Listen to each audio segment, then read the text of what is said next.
The second major issue of the Jackson administration was Indian removal. Jackson's exclusion of Native Americans from Democratic nationalism led to the final act in the conflict between white Americans and Indians in the Old Northwest. This was the Black Hawk War that was fought between the United States and the Sacs, Meskwakis, and the Kickapoo. Black Hawk, a Sauk leader, wanted to resettle the Sacs in Illinois, which white settlers had claimed and cleared in 1804. Thus, Black Hawk and the Sacs invaded Illinois from Iowa Territory in April 1832. On May 14, 1832, Black Hawk defeated the Illinois militia at the Battle of Stillman Run in northern Illinois. The Illinois militia returned the favor on June 21, 1832, by defeating Black Hawk at the Battle of Wisconsin Heights in Michigan Territory. The Battle of Bad Axe on August 2nd ended all the hostilities that occurred here in the Black Hawk War in the summer of 1832. Black Hawk was now on the run, and he was defeated by the U.S. Army near the border of Minnesota, Wisconsin, and Iowa. After this battle, Black Hawk and other Indian leaders surrendered and then were put into prison. Later, Black Hawk will be immortalized by the logo of the Chicago Blackhawks. 3 future presidents served in the Black Hawk War. Zachary Taylor, Jefferson Davis served as regulars in the United States Army, while Abraham Lincoln served as a volunteer in the Illinois militia. Thus, in 1860, when his opponents countered that Lincoln had no military experience, thus he wasn't qualified to fight a war, Lincoln could say, yes, I had experience. I fought in the Black Hawk War. The end of the Black Hawk War essentially ends all hostilities between Native Americans and white Americans in the Midwest, and it opens the Midwest up for development in the Market Revolution. Things were much more damaging in the Cotton Kingdom. Worldwide demand for cotton increased demand for Indian lands in the Old Southwest. The Indian Removal Act provided funds for the relocation of the 5 civilized tribes: the Cherokees, the Chickasaws, the Choctaws, the Muskogee Creeks, and the Seminoles. To prevent relocation, the Cherokees sued Georgia in the United States court in 1831. At issue, in this case, Cherokee Nation versus Georgia, prospectors claimed that land in northern Georgia that was promised to the Cherokees in a treaty in the United States. Prospectors claimed this land.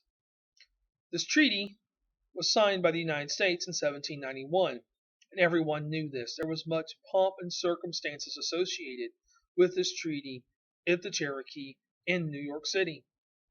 Now, the Cherokee consider themselves an independent nation.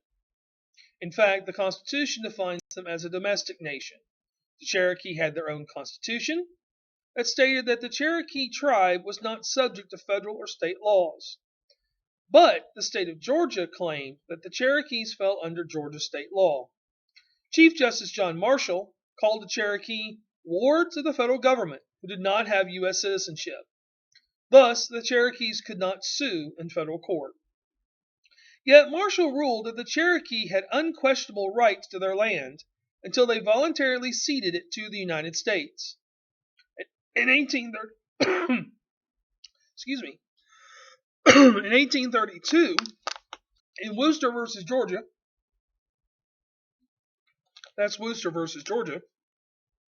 John Marshall stated that the Cherokee Nation was a distinct political community, and that only the federal government could negotiate with Native American groups.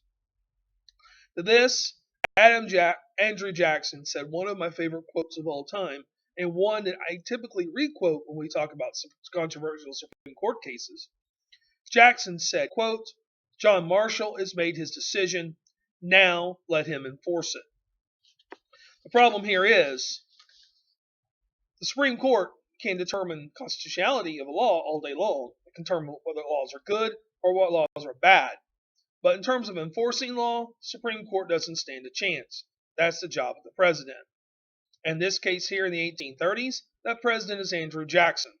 In Jackson's opinion, treaties with Indian tribes is an absolute waste of time. In fact, he called it an absurdity. In 1835, the Cherokee signed a treaty with the federal government. They agreed to cede up to 100 million acres in the southeastern United States. They received land in the Indian Territory, $5 billion from the federal government, and expenses for transportation.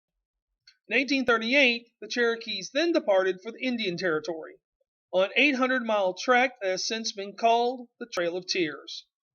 Indians suffered cruelty and neglect from private contractors and from federal soldiers. They also received scorn and pilferage from whites along the way. Over 4,000 Indians died on the journey.